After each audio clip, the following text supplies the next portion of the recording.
Je ne m'attendais pas à ce qu'un simple robinet réveille tout ce que j'avais enfoui depuis des années. Je m'appelle Claire, j'ai 45 ans, et ce soir-là, j'étais seule à la maison. Une de ces soirées calmes où le silence devient presque lourd. J'ai voulu prendre une douche pour me détendre, mais rien. Le robinet refusait obstinément de couler. Un mélange d'énervement et d'impatience. Alors j'ai appelé le plombier de l'immeuble, un certain Lucas. Il a dit qu'il arrivait dans 15 minutes.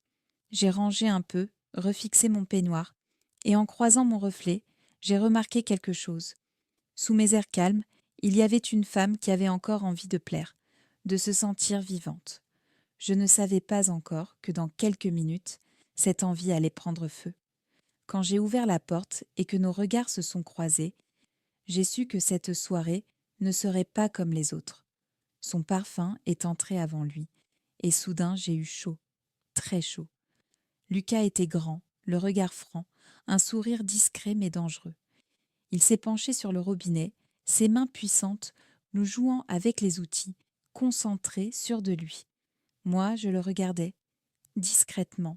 Enfin, j'essayais. Ses bras se tendaient, ses épaules se contractaient, et chaque geste réveillait quelque chose d'oublié en moi. Le bruit du métal, le souffle court, la chaleur de la pièce, c'était presque insupportable. Il s'est retourné, a souri. Ça va être vite réglé, Claire. C'est juste un joint qui a lâché. Mais le seul joint qui craquait à cet instant, c'était ma résistance. Quand nos mains se sont frôlées sur le bord du lavabo, le robinet n'était plus le seul à fuir. Je ne sais pas pourquoi je lui ai dit ça. Peut-être parce que je n'en pouvais plus de me taire.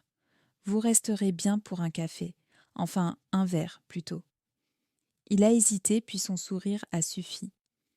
Nous nous sommes assis dans le salon, la lumière douce caressant nos visages. La tension était palpable.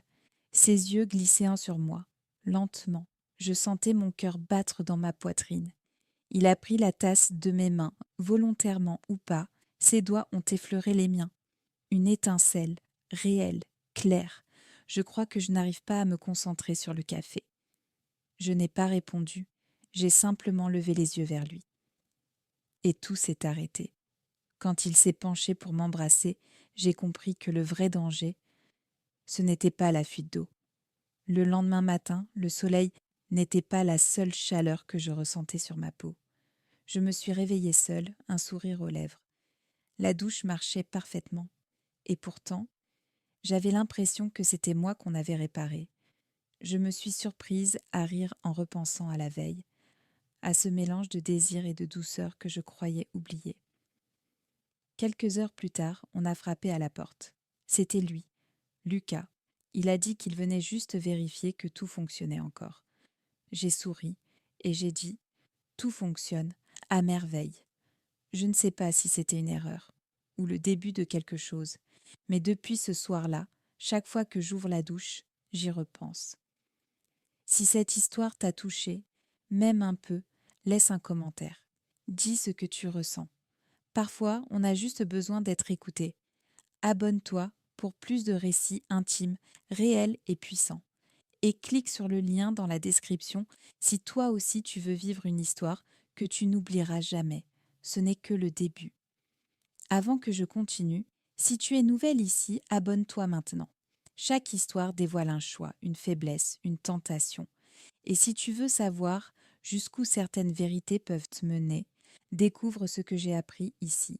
https://avisdejulie.fr, avis secret.